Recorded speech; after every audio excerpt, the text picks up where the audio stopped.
वहाँ से संपर्क रखते थे, उनका क्या ज्ञान है? उनका ज्ञान देखिए ऐसा है ना कि मैं जब यहाँ ज्ञान जाना था किताब के माध्यम से, तो मैं उन्हीं लोग के संपर्क में रहा कि मैं सोचा कि वही ज्ञान कबीर साहब को वो भी भक्त हैं, कबीर साहब ये भी बात करते हैं, तो मैं इस ट्रायल में उन लोग के पास जाता रहा, उनके सत्संग में जाता रहा, उनके जो संत महंत हैं उन लोग से मिलता रहा। तो मैं एक ही बात उनसे कहता था कि कबीर साहब परमात्मा हैं, ये कैसे प्रमाण है, ये आप लोग बताओ। तो वो लोग क्या कहते थे, कबीर साहब एक सदगुरु हैं, वो सदगुरु के अवतार हैं, और वो जो है कि वो कहते हैं कि सदगुरु कबीर साहब की जय, परमात्मा मतलब कि पूर्ण परमात्मा की जय अलग बोलते हैं। यानी उनके अनुसार वो उनके पास कोई क्लियरेंस नहीं था कि कबीर साहब परमात्मा, ये कोई प्रमाण नहीं है। वहाँ के लोग सिर्फ बीजक एक ग्रंथ है, उसी बीजक के अनुसार ही पूरी भक्ति मदन पंथ के लोग करते हैं। वो और अन्य ग्रंथ को और अन्य शास्त्रों को नहीं मानते। उनका कहना है जो बीजक में कही गई बात है वही सत्य है। बाकी वो कबीर सागर को भी नहीं मानते, किसी ग्रंथ को नहीं मानते, संतों के बारे में मानते हैं। गरीबदास साहब की उनके यहाँ जो है कि 50% वाणियाँ उनकी किताबों में है, लेकिन गरीबदास की पूरी जानकारी भी उनके पास नहीं है। तो इस तरह से उनके पास कबीर साहब परमात्मा है ये वो सिद्ध नहीं कर पाए, तो मैं संतुष्ट नहीं हो पाया उन लोग से, इसलिए फिर मैं यहाँ आ गया था शरण में। तो मैं कुछ उन लोगों के बारे में थोड़ा बताना चाहता हूँ, क्योंकि अभी वर्तमान में कुछ ऐसे व्यवस्था चल रही है कि हमारे भगत भाई काफ़ी भ्रमित हो रहे हैं मदन पंथ के नाम से, क्योंकि कुछ ऐसे भगत यहीं से डिस्टर्ब हुए हैं, आपके हमारे गुरु भाई ये रहे हैं, और उन लोगों ने चाहे जो भी हो आज भक्तों के बीच में काफ़ी भ्रमित मैसेज डाल रहे हैं और लोगों को भड़का रहे हैं। काफ़ी उन लोगों ने अपना एक सिस्टम बना लिया है, यूट्यूब के माध्यम से कई चैनल उन्होंने बना लिया है। उन्होंने जो है कि कई व्हाट्सएप के माध्यम से ग्रुप बना के लोग जोड़ रहे हैं, और कहीं मूल ज्ञान कह के, कहीं आओ सच्चाई जाने, कहीं वो नए ग्रुप बना के सबको गुमराह कर रहे हैं। तो ऐसे भक्तों के लिए मैं बताना चाह रहा हूँ कि मालिक की तरफ से प्रेरणा मुझे अंदर होती है कभी कभी कि कुछ बात बताऊँ, क्योंकि वहाँ जो मदन पति पंथ है ये हमारे जौनपुर ज़िले का मतलब बॉर्डर है, बगल में ही है, हमारे करीब 20 किलोमीटर बगल में। तो जो मदन पति जी थे, इनके गुरु राधापति जी थे। इनका कहना है इनकी किताबों में को राधापति के रूप में मिले थे, इनका ज्ञान दिए थे। तो इनके अनुसार जो इनका ज्ञान है, इनका कहना है कि परमात्मा पहली बात कोई आकार नहीं है, ये निराकार है। इनका ये कहते हैं सतलोक है ही नहीं, जो कुछ है यही है शरीर में है। इनका जो ज्ञान है ये अपने अंदर ही बताते हैं। ये जो है कि आप त्रिकुटी के ऊपर यहाँ से लेके 9 अंगुल ऊपर यहाँ जो है 10 बताते हैं, यहाँ ध्यान लगाओ। तो इनका जो ज्ञान है ये मनमाना है, ये इनकी मनमुखी ज्ञान है।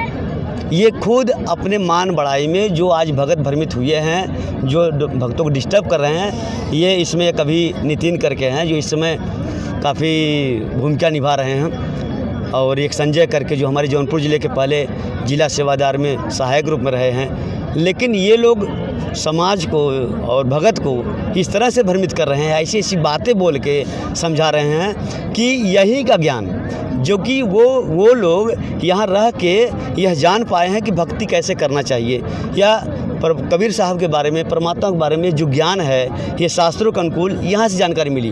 उनको जानने लायक, बोलने लायक और समाज में तैयार होने लायक ये गुरुजी के ज्ञान से तैयार हुए। अब आज ये लोग जो है जब ये भ्रमित हो चुके हैं तो ये गुरुजी के ज्ञान को ही काट रहे हैं। इनके ज्ञान को काट के ही और इन्हीं के ज्ञान को आधार बना के मदन पंथ को सिद्ध करने में लगे, तेरावा पंथ। और एक वहाँ प्रतापगढ़ पड़ता है जौनपुर के बगल में, वहीं एक बीरा क्या बिच्छुर गांव करके है, वहीं आश्रम है एक बैराग साहब करके। उसी बैराग साहब से लोग शिष्य ये लोग नाम दीक्षा लिए हैं, उन्हीं बैराग साहब को ही ये सिद्ध करना चाहते हैं कि यही इस समय सबके जो है कि 13वां पंथ के मूल हैं और इनसे लोग आओ। तो ये लोग वही बैराग साहब तो एकदम पके आम की तरह हैं, मतलब अंत समय उनका आ रहा है, एकदम उनका कुबरा टाइप का है, बहुत वो बाल ब्रह्मचर्य का पालन करते आए हैं आज तक। तो जानता हूँ उनके बारे में भी, क्योंकि वहाँ से मैं जुटा हूँ, सब देखा हूँ। तो कहने मतलब बैराग साहब तो अच्छे संत हैं, कोई बात नहीं है, लेकिन ये लोग जो आज भगत लोग जो भ्रमित कर रहे हैं, यहाँ से हट के विमुख हो चुके हैं, इन लोगों ने इस तरह से डिस्टर्ब किया है। तो मेरा जो निवेदन है भगत भाइयों से कि इनके बातों पे आप लोग ध्यान न दें, क्योंकि जिन भक्तों को लगता है कि इनका ज्ञान सच है या सही है, तो जौनपुर ज़िला में एक बार ज़रूर आवें, सभी भगत पूरे भारत कहीं के भी, और वो आएँ, मेरा नंबर नोट कर लें और मेरा पता नोट कर लें। मैं वहाँ के ऐसे ऐसे संतों से मिलाऊंगा, ऐसे ऐसे भक्तों से वहाँ मिलाऊंगा जो वहाँ 50 साल से लेके 60 साल से लेके 100 साल तक लगते चले गए और अभी नए पीढ़ी दर पीढ़ी लगे हैं, उनका नशा नहीं छूट पाया है। आज भी बीड़ी पीते हैं, कोई सिगरेट पीता है, कोई पान खाता है। जो वहाँ रहते हैं आश्रम में, उन लोगों की ऐसी स्थिति है, तो बताइए इनका ज्ञान कहाँ तक है आप लोग समझिए। मैं इन लोगों से बार बार संजय और इन लोगों से निवेदन किया कि आप लोग अगर लगता है कि मदन पंथ आपका सुपर है तो आप कम से कम भक्तों भ्रमित मत करो, जगत वालों को समझाओ तो समझ में आए। आप भक्तों को डिस्टर्ब करो। भगत तो भाई किसी तरीके से मालिक की प्रेरणा से ज्ञान से आया है और उनको उलझा रहे हो, तो ये भक्तों के पीछे पड़ गए हैं। रात दिन इनका एक कार्यक्रम है कि नया चैनल बनाना, नया वो जो है कि यूट्यूब पे कुछ नए ग्रुप बनाना और सब भक्तों को नंबर जोड़ के उसमें फालतू दुनिया भरे को बकवास भेजते रहते हैं। जो मनमाना है उसका कोई प्रमाण नहीं है, कोई आधार नहीं है, क्योंकि शास्त्रों के अनुसार जब वो मानते ही नहीं तो फिर शास्त्रों का आधार क्यों बना रहे हो। जब वो बीजक को ही मानते हो तो बीजक की बात करो। और गुरुजी ने तो सब कुछ खोल के दिखा दिया, कहीं कुछ छोड़ा ही नहीं, किसी तरह से कोई भ्रम नहीं छोड़ा। तो इनके अनुसार जैसे ये कहते हैं कि सृष्टि नहीं है, हम मतलब कि निराकार परमात्मा है, ये जानने के लिए हमको डायरेक्ट, ये कहते हैं डायरेक्ट 60 शब्द मिलेगा मेरे यहाँ।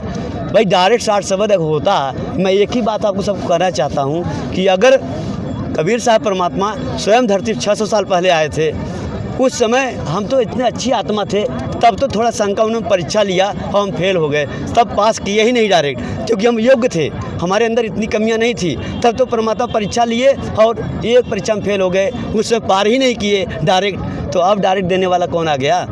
तो यहाँ तो कुल मिला के 64 लाख भक्त हुए, तब परमात्मा ने परीक्षा लेकर छोड़ दिया। अब आज स्थिति यह है, हम इतने घने मतलब कि ढके हुए हैं समाज और संस्कृति सभ्यता से, हमारे बंदे विचारों से। इससे परमात्मा छुड़ाने के लिए इतना सिस्टम बनाए हैं, इतने नियम बनाए हैं, जिसके अनुसार आज हम भक्ति करके धीरे धीरे हमारी यहाँ की आशा कटेगी, फिर हम सतलोक जाएंगे।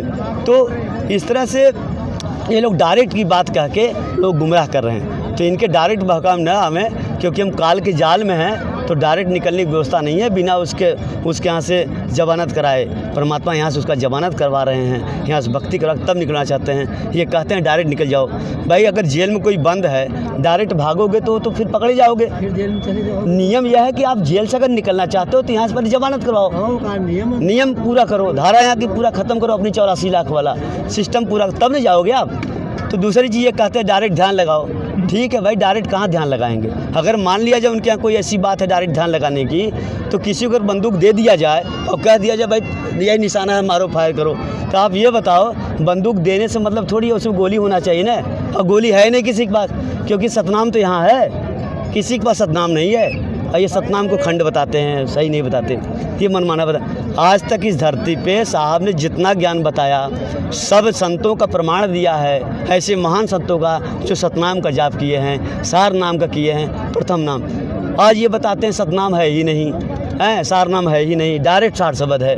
तो इनके अनुसार ये ऐसा ज्ञान है। भाई हम भक्तों से यही कहेंगे कि आप लोग इनके बातों पे बहकावे में न आवें। अगर किसी कोई प्रकार शंका है तो आप मालिक के गुरुजी के ज्ञान में कहीं कोई संदेह नहीं छोड़े हुए हैं। वहीं के पंथ से निकले हुए एक पंथ में और ख़ास बात बताना चाह रहा हूँ कि उसी मदन पंथ से निकले हुए एक पंथ है, पारक पंथ है, जो इलाहाबाद में नैनी में थे, अभिलाष दास साहब जी।